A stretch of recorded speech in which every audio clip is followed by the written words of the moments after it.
Welcome to this Thursday edition of Monday Thursday. This is the week of Christ's Passion, and on Monday we were looking at John chapter 13, verses 1 through 20. This event happens at the Passover while they were eating, and no one has had their feet washed. Now, when I came to this text, I was reminded of something that happened when I was a child. Like most little boys, I was not a fan of taking a bath. I deemed it a waste of time that would be better spent doing things that were a lot more fun. One day, a moist towelette had come into my possession, a lot like this one. And while I was in my bedroom, I opened the towelette and began to wipe myself down from head to toe. Then later, my mom called and said, "Hey, it's time to take a bath." And I chimed in, "Already done." And she's like, What do you mean?"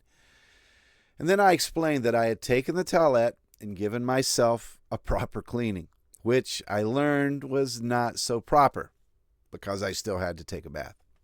Now, we find this same thought here in this section, but the way it is worded, it can be confusing.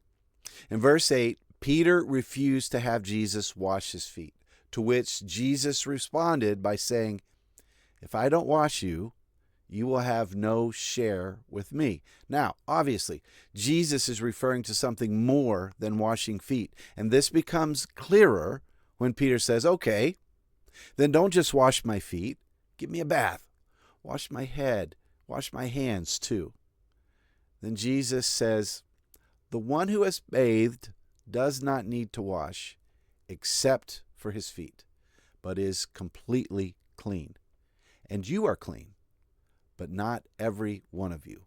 Now, very uncertain if Jesus would have approved of my towelette bath.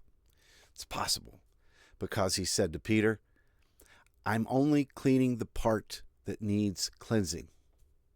How are we to understand this?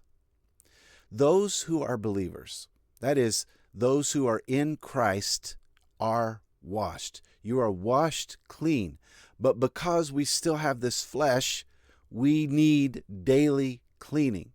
Just as their feet get dirty and need clean, we need daily cleansing, daily forgiveness of our sin.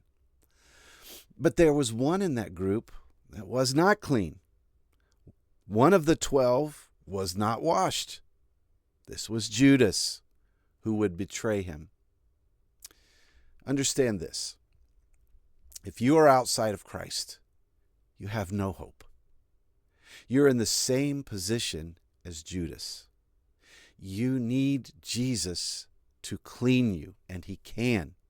Not only can he clean you now, but for those in Christ, you're cleansed every day. And this is all for his glory. So to that, I say, Soli Deo Gloria.